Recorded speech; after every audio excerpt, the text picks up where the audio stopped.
So sir అయితే ఇప్పుడు మీరు ఇందాక ఇండస్ట్రీలో అంటే వేరే స్టేట్స్ అమ్మాయిలు ఇలా ఒక ఆఫర్ హిట్ అయితే ఇంకా ఇక్కడికొచ్చి ఒక సినిమా హిట్ అయితే ₹1,00,00,000 డిమాండ్ చేస్తారు. ఇట్లా చెప్పారు కదా మీరు. అసలు ఒక అమ్మాయి హీరోయిన్‌గా సక్సెస్ అవ్వాలంటే అసలు ఆ అమ్మాయికి ఏం క్వాలిటీస్ ఉండాలి?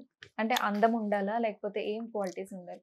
ఆడెవడో డైరెక్టర్ అన్నాడని ఈ మధ్యన ఏకేశారు కదా డైరెక్టర్. అమ్మాయిలకి సైజులు అవి బాగుండాలి, హీరోయిన్లు సైజులు ఉండాలి. వినలేదా? మీకు మీ దగ్గర రాలేదా? సోషల్ మీడియాలో నేను చెప్పాను 2 సార్లు. ఎవరో డైరెక్టర్ ఫేస్ బ్యూటిఫుల్ ఇది అతను అన్న మాట ఇది. హీరోయిన్లు అనుకున్న వాళ్ళకి సైజులు బాగుండాలి అంటే ఆ ఏకేస్తే తర్వాత పాపం సారీ చెప్పాడు. ఒక సినిమా ప్రమోషన్ చెప్పాడు. ఆ ప్రమోషన్లో యాక్ట్ చేసినప్పుడు మంచోడే. ఆ తోటకే నాయుడు వాళ్ళ అక్కారు అబ్బాయి ఒక హీరో. సో దానికి అన్నారు, నేను చెప్పాను మీరు ఎంతవరకు కరెక్ట్ అంటే అతనే కరెక్ట్ అని చెప్పాను. ఆడిషన్ పెడతారమ్మా ఇలాగ యాంకరింగ్లోను. అదే మీరు అడిగిన ప్రశ్నకి ఒక ఆడిషన్ పెడతారు. ఇప్పుడు యాంకర్గా ఉన్న వాళ్ళు ఏదో విధంగా ఇండస్ట్రీ ఎంటర్ అవ్వాలి కాబట్టి ఎక్స్పీరియన్స్ కోసం యాంకరింగ్ గానో రీల్స్లోనో చేస్తే పెర్ఫార్మెన్స్ రావాలి. ఆర్ ఫిల్మ్ స్కూల్లోనో చేరితే అన్ని రకాల యాక్టింగ్ నేర్పుతారు. వీళ్ళు అరువులు. ఇది కరెక్ట్ అర్హత. యాక్టింగ్ నేర్చుకోవాలి. What is method acting, what is serious acting, drama, melodrama ఇవన్నీ తెలుసుకుని యాక్టింగ్ నేర్చుకోవాలి. డైలాగ్ డెలివరీ బాగా చెప్పాలి. ఏదో 1 or 2 భాషల్లో చెప్పగలగాలి. తెలుగు, తమిళ, మలయాళమా ఆర్ నువ్వు ఏ భాషలో అయినా కూడా నీ భాషలో రాసుకుని డెలివరీ చేయగలుగుతున్నావా డైలాగ్ అనేది ఇది అర్హత. నువ్వు అడిగిన దాంట్లో ప్రశ్నలో వేరే అంతరార్థం ఏంటంటే she has to look good. నేను మామూలుగా సర్కిల్ ఉండాలి అంటున్నారు. సర్కిల్ అన్ని ఆటోమేటిక్ వస్తాయి. టాలెంట్ ఇలా ఒక్కొక్కలా చెప్తున్నారు కదా, అంటే మీ అభిప్రాయం నా అభిప్రాయం ఇండస్ట్రీ అభిప్రాయం ఒకటే. ఓకేనా? నేను ఎక్స్పీరియన్స్ పర్సన్. నేను రమ్య కృష్ణ గారిని ఇంట్రడ్యూస్ చేసుకుంటూ వచ్చాను. శోభన నా మామూలుగా ఒక మలయాళం సినిమాలు అక్కడక్కడ తమిళ చేసుకున్న టైంలో తీశాను. పెద్ద మార్కెట్ ఉన్నా లేకపోయినా కూడా. అంచేత నాకు తెలిసినంత చాలా మందికి తెలియదు. ఇక్కడ వాళ్ళు ఒకటే చూస్తారు, ఈ అమ్మాయికి ఆల్రెడీ 1-2 సినిమాలు హిట్ అయినాయా, అట్టర్ ఫ్లాప్ అయినాయా. అట్టర్ ఫ్లాప్ అయితే పక్క పెడతారు. లేదు యావరేజ్గా ఆడింది, ఆ అమ్మాయికి పేరు వచ్చింది అన్న అమ్మాయి కాబట్టి ఒక అట్టర్ ఫ్లాప్ అయిన దాన్ని ఆ అమ్మాయి కూడా ఇచ్చారు. రాజేష్ అన్న ఆ యాక్టర్ కూతురు ఇందులో ఇచ్చారా. ఆ అమ్మాయి పర్సనాలిటీ ఏముంటుంది, బండగా ఉంది. అయినా ఎందుకు ఇచ్చారు? అంతకుముందు విజయ్తో సినిమా అట్టర్ ఫ్లాప్, కేఎస్ రామారావు సినిమా వరల్డ్ ఫేమస్ లవర్ అని చెప్పేసి. మరి ఎందుకు ఇచ్చారు? 2 సంవత్సరాలు పక్కన పెట్టి సర్లే ఈ క్యారెక్టర్కి 65 years old వెంకటేష్ క్యారెక్టర్ని ఎంత 45 అనుకున్నా కూడా జనాలు రిమైండ్ చేస్తున్నారు. సో అతనికి ఒక వైఫ్ 45 అనుకుందాం పోనీ, 45 ఒక వైఫ్.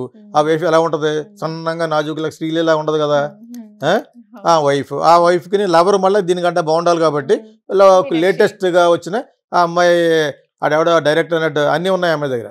మీనాక్షి చౌదరి దగ్గర. అదేందా? అన్నీ లేకుండా ఎందుకు పెడతాడు? ఒకటి యాక్ట్ చేసిన సినిమా హిట్ అయ్యి ఉండాలి. లక్కీ భాస్కర్ హిట్ అయ్యింది, పెట్టాడు. ఈ అమ్మాయికి ఒక సినిమాలు ఫ్లాప్ అయినా కూడా తమిళ్లో మార్కెట్ ఉంది అమ్మాయికి. అలాగని చెప్పేసి ఇప్పుడు వెంకటేష్ సినిమా నాకు చూసేస్తారని కాదు, చిరంజీవి సినిమానే చూడరు అక్కడ తమిళ వాళ్ళు. సో అయినా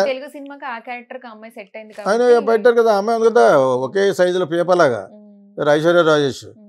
అని చేస్తే బాగుంది, కరెక్ట్గాను మనోడు వెనకాల పడుతున్నాడు. అదే సాంగ్ పెట్టారు కదా. సో లవరు నాజుగ్గా ఉండాలి, హైట్గా ఉండాలి, కరెక్ట్గా సరిపోయింది అమ్మాయి. మీనాక్షి చౌదరి పెట్టారు, కరెక్ట్ చాయిస్. ఇప్పుడు అతను ఫామ్లో ఉన్నాడు డైరెక్టర్. F1 F2 ఇలా చేసుకుంటూ వెళ్తున్నాడు. వదిలితే FZ వరకు చేస్తాడు. అతని లైఫ్ అంతా F డైరెక్టర్ అంటారేమో. దీనికి మార్చాడు. దీనికి కూడా AFI పెడతాడు అనుకున్నాను. సరే మన సంక్రాంతికి వచ్చామనేది మంచి టైటిల్, ఇది చాలా మంచి టైటిల్. ఏమో మరి కొంతమంది వదలరు, ఎందుకంటే ఆ కాంబినేషన్ హిట్ అయింది అనుకోండి నెక్స్ట్ అమ్మడానికి బాగుంటుంది. ఇప్పుడు నెంబర్ 1 కలెక్షన్లో బాలకృష్ణ సినిమా కూడా కాదు. నేను ఆల్రెడీ రిలీజ్ అవ్వనుకుందే ఈ సినిమా గురించి చెప్పాను. చిరంజీవి గారి అబ్బాయి సినిమా, బాలకృష్ణ సినిమా నాకు అందరు కావాల్సిన వాళ్ళే. సో ఈ సినిమా అందరూ చెప్పాను, ఇది డోకా లేదు పక్కన పెట్టినాను. ఎందుకంటే అతను ఫ్యామిలీ హీరో. అతను అభిరుచి మట్టుకు చూడాలి అనుకునేవాళ్ళు డెఫినెట్ గా వెంకటేష్ ఫిల్మే చూస్తారు. అతని యొక్క అభిరుచి మట్టుకు యాక్షన్ హీరో చేయాలని. ఆడవు పెళ్లి కాని ప్రసాద్, పెళ్లి అని ప్రసాద్, పెళ్లి కాని అమ్మ, ఆయన మాకిద్దరులాగా ఆమెకి మా ఇద్దరు ఆ టైప్లో పెట్టేసాను పెట్టి. కూడా వెంకటేష్ గారిని అలా ఫ్యామిలీ మూవీస్ లో చూడటానికి ఇష్టపడతారు. అప్పుడు దేవుడు మీరు అనుకున్నది ఎవడు, వెంకటేష్కి ఒక యాక్షన్ హీరోగా రావాలని ఫస్ట్ నుంచి నేను చాలా వీడియోలో చెప్పాను. కానీ అతనికి ఇటు అక్కడ ఒకప్పుడు శోభన్ బాబు లాగా ఆయనకి ఇద్దరు ఆ టైప్లో, ఇతనికి ఒక లవరు ఒక వైఫ్, ఇది స్టాండర్డ్ అటా పెడితే అతనికి బాగా హిట్ అవుతుందని. కొత్తగా వచ్చిన ఈ అబ్బాయి కూడా తెలుసు, ఎఫ్ డైరెక్టర్, అతని పేరుకి ఎఫ్ డైరెక్టర్ అంటే బెటర్, ఇంకా అనిల్ రావుపూడి అని దాని బదులు ఎఫ్ డైరెక్టర్. సో ఆ ఎఫ్ డైరెక్టర్ తెలుసు కాబట్టి బ్రహ్మాండంగా చేసాడు, ఆడింది.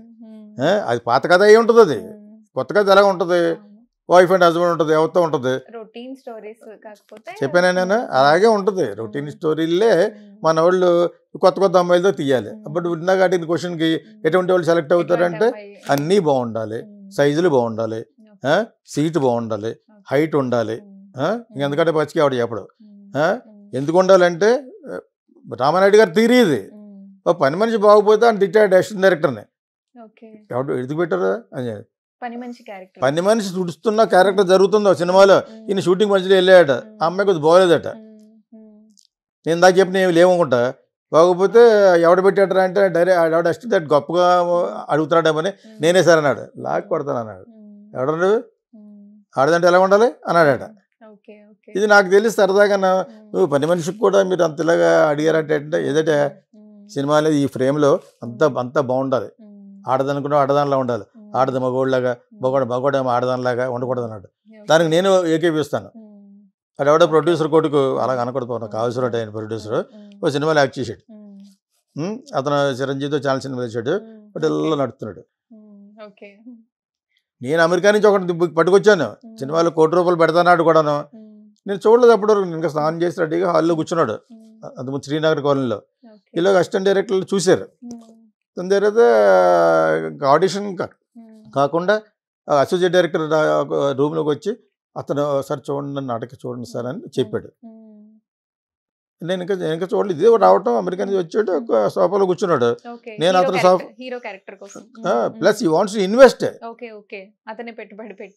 అర్థమైందా మీకు? అంటే నేను సగం పెట్టాలి, అతను పెట్టాలనుకుంటా, సరే రామోజీగా సగం పెడతారు.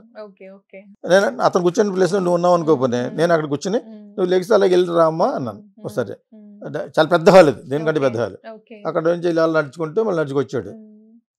ఇతను చెప్పింది కరెక్టే, కొద్దిగా ఆడవాళ్ళు అంటారు కదా, సో వాక్ నచ్చలేదు, డిగ్నిఫైడ్ గా లేదు, మగోడు మగాళ్ళ ఉండాలని చెప్తున్నాను. ఒక నచ్చింది ఏంటి నాకు, నీకు నచ్చుద్దా?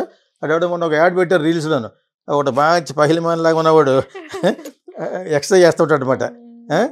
ఆ పక్కన ఒక అమ్మాయి చేస్తూ ఉంటుంది, వీటిని ఏదో అడగని ట్రై చేస్తే వాడు ఇలా చేస్తూ ఉంటాడు, ఏంటి ట్రెడ్మిల్ మీద. చూడడానికి మగాళ్ళ ఉన్నాడు కదా, ఆడు పరిగెట్టడం అనేది అన్నాడు అనమాట. ఎలా ఉంటుంది మరి? సో అంచేత మగవాళ్ళ ఉండాలి, మళ్ళీ విగ్గులు పెట్టుకోకూడదు. ఇప్పుడు మన వాళ్ళకి అన్ని ఊడిపోయినాయి కాబట్టి పెడుతున్నారు, ఆ పెట్టినా కూడా మ్యాన్లీగా ఉన్నాయి పెడతారు, కొంచెం న్యాచురల్గా ఉన్నాయి. యాక్చువల్గా నాకు టేస్ట్ సుమా చాలా మంది కూడా ఆ లెవెల్కి వచ్చేసారు, విగ్గులు పెట్టుకుని ఇక్కడ వరకు దమ్ములు పెట్టుకుని అవి లేవు కదా. ఇప్పుడు కొత్తగా ఉన్నవాళ్ళు ఈ కుర్రోడు అలా ఉండాలి, మామూలుగా చింపురు జుట్టుతోటి అలా ఉండాలి. అమ్మాయిలు అయిన దాటికి సిల్కీ హెయిర్ లాగా లూజా, క్యారెక్టర్ని బట్టి. జడేసుకున్న క్యారెక్టర్ అయితే 5-6 పీసులు దరిద్రంగా కనపడుతూ ఉంటాయి అమ్మాయిలు, హీరోయిన్లు. ఎక్కడి నుంచి ఒక పీసు, ఎక్కడి నుంచి ఒక పీసు, వెనకాలకి ఎంత చెత్తగా ఉంటాయి. వాళ్ళకి పర్పులో పెట్టి లోపల హెయిర్ సిల్కీ హెయిర్ అనమాట, స్ట్రైటన్ చేసేసుకుంది. అర్థం చెప్పు నీకు? సో అన్ని క్యారెక్టర్లు అదేందుకు పెడతారు? అచ్చమైన తెలుగు అమ్మాయిలకు కావాలనుకుంటే ఇప్పుడు వెంకటేష్ పక్కన పెళ్ళం వేసింది, అది విగ్గే, కాకపోతే అమ్మాయి కొంచెం న్యాచురల్గానే ఉంటుంది. రాజేష్ కూతురు, రాజేష్ అంటే యాక్టర్ అతను. సో బాగా తను బాగా యాక్ట్ చేసి చాలా సినిమాలు చేసేసింది, చాలా కష్టపడి వచ్చింది తను తమిళ్లో.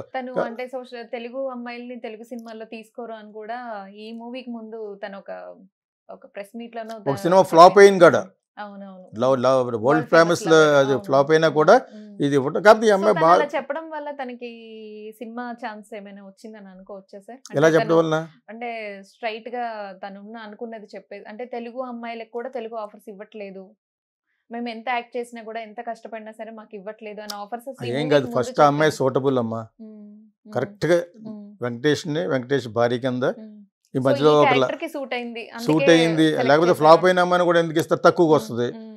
యాక్చువల్గా అక్కడ అమ్మాయి ₹1,00,00,000 తీసుకునే ఆర్టిస్టే. సో వెంకటేష్ గారు సీరియల్ హీరో, తనకి అమ్మాయికి మంచి ఛాన్స్ అంటారు. గ్లామర్ గా ఉండడానికి ఇంకో క్యారెక్టర్ పెట్టారు, అప్కమింగ్ మీనాక్షి చౌదరిని పెట్టారు కదా, ఇలా బ్యాలెన్స్ చేశారు. అక్కడ మెయిన్ వెంకటేష్ పక్కన యాక్చువల్గా మీనాక్షి చౌదరి బదులు ఇంకొకరు పెట్టిన ఆడుతుంది గ్లామర్ గా ఉన్న అమ్మాయి. ఈ క్యారెక్టర్ మటుకు ఈ అమ్మాయి ఆల్రెడీ సూటబుల్, పలానా రాజేష్ కూతురు అని తెలుసు, ఆ వరల్డ్ ఫేమస్ ఫ్లాప్ అయినా కూడా ఈ అమ్మాయికి తెలుసు. ఇవన్నీ కలిసి వచ్చి ఎప్పుడో రావాలి ఈ అమ్మాయికి, ఇప్పుడు వచ్చింది. ఐశ్వర్యకి ఎప్పుడో రావాలి తనకి, ఈలోగా తమిళ్లో చేసేసింది కదా, 10-20 సినిమాలు చేసేసింది, మంచి రెమ్యునరేషన్ ఉంటుంది. ఈ అమ్మాయిని పెట్టి సోలోగా హీరోయిన్ ఓరియంటెడ్ సినిమాలు కూడా చూసినాయి, హారర్ సినిమాలు. మీరు నెట్ఫ్లిక్స్లో కానీ అమెజాన్కి వెళ్తే చాలా సినిమాలు ఉంటాయి. అంచేది she is carrying some good experience.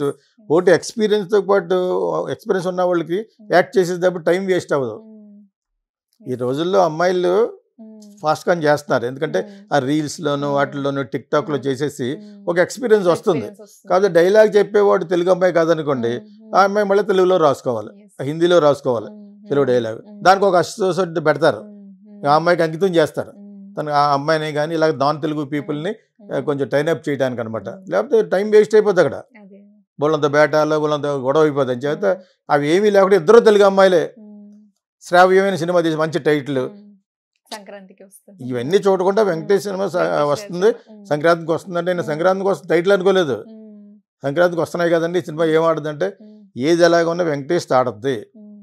ఎందుకంటే సంక్రాంతికి వెళ్ళేవాళ్ళు ఫ్యామిలీతో సహా వెళ్ళేవాళ్ళు వాళ్ళే ఉంటారు. ఇంకా పోతే పెద్ద హీరోలు ఎవరన్నా 2 సినిమాలు ఉంటే ఆ 2 సినిమాలు పోటీ పడతాయి. అదే జరిగింది గేమ్ చేంజర్ అని బాలకృష్ణని. పాప అన్ఫార్చునేట్లీ గేమ్ చేంజర్ శంకర్ గురించి ఫ్లాప్ అయింది, తన గురించి కాదు. శంకర్కి ఉన్న బ్యాడ్ నేమ్ ఇది మీద పడిపోయింది. చిరంజీవి గారు ఇది కాదు కూడా చేసుకుంటాడు. పక్కా దాని గురించి కూడా చెప్తున్నాను, అయితే తొందరపడిపోయి వెళ్ళిపోయాడు అక్కడికి అని చెప్పేసి. అంటే శంకర్ కొన్ని అంతకుముందు పేరుతోటి యాక్చువల్గా చిరంజీవికే చేయాలని ఉంది, అందులో ఇద్దరు కలిసి చేద్దాం అనుకున్నారు.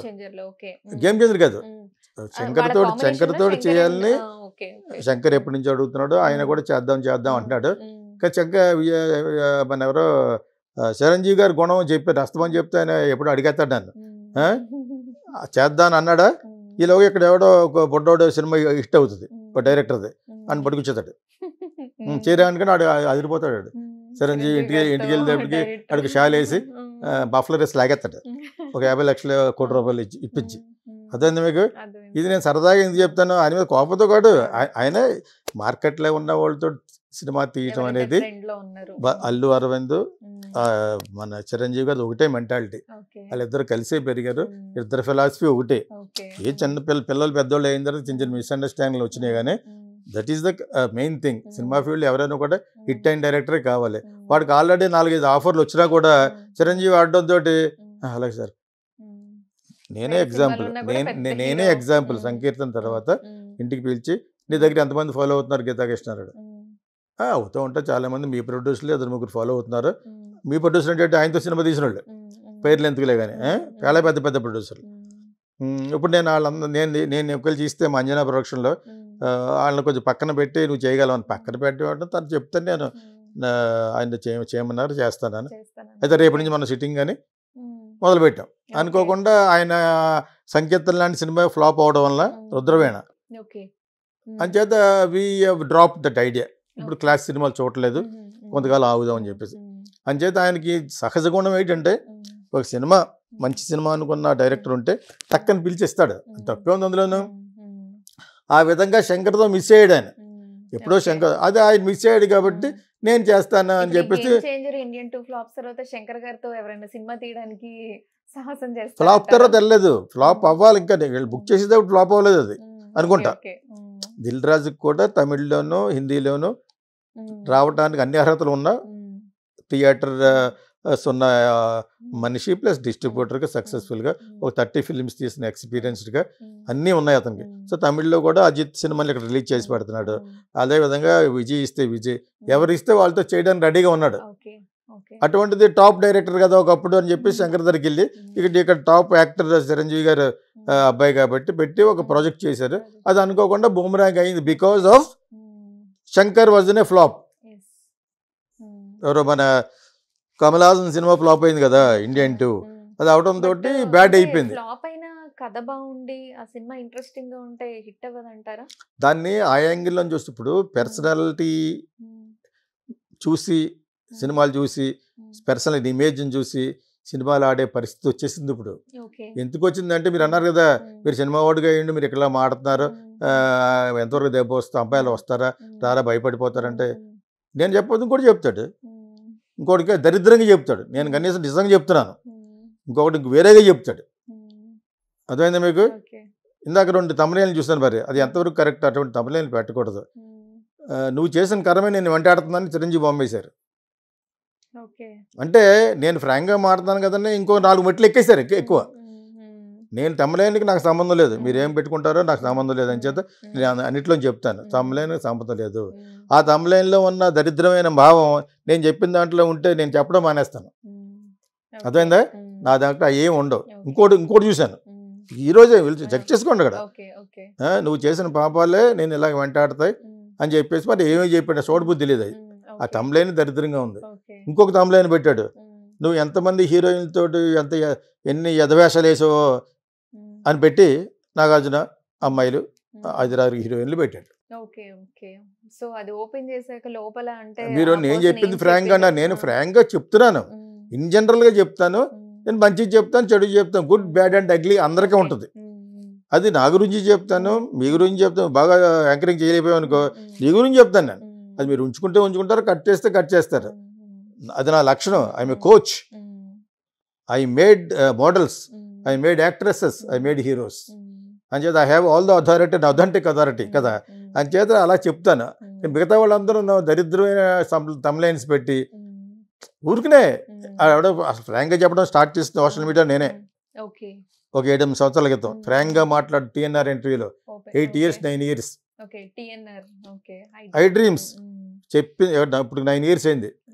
ఇది ఎంతది 5 గంటల 6 గంటలకు దగ్గరలో 12 గంటలు ఇంటర్వ్యూ చేసాడు నన్ను, 3 నెలలు వెయిట్ చేసి. మధ్యాహ్నం భోజనం, ఈవినింగ్, అంటే ఆ కంపెనీ పెద్దదాళ్ళది. నేను వైజాగ్లోనే ఫిల్మ్ ఇన్స్టిట్యూట్లో ఉంటే నాకు బ్రాంచ్లోనే అస్తమాన్ని ఫోన్ చేస్తాను అతను, టీఎన్ఆర్ అంటే ఎవరన్నాను, అది సార్ నేను కొంచెం ఫేమస్ సార్, నేను చేస్తున్నానని అన్నట్టు మాట, ఇలాగ ఇంటర్వ్యూ చేస్తాను సార్. చూశాను రామ్ గోపాల్ వారి మీద వాళ్ళ మీద 15 నిమిషాలు 20 నిమిషాలు ఉన్నాయి. ఇప్పుడు నాకు సినిమా చేస్తే కావాలి కానీ ఎందుకు నాకేంటి ఉపయోగం అన్నాను. చేస్తే సినిమా ఫీల్డ్లో చాలా విషయాలు చాలా మందికి తెలియాలి, మిమ్మల్ని చేద్దాం, నా గురించి నీకేం తెలుసు అన్నాను.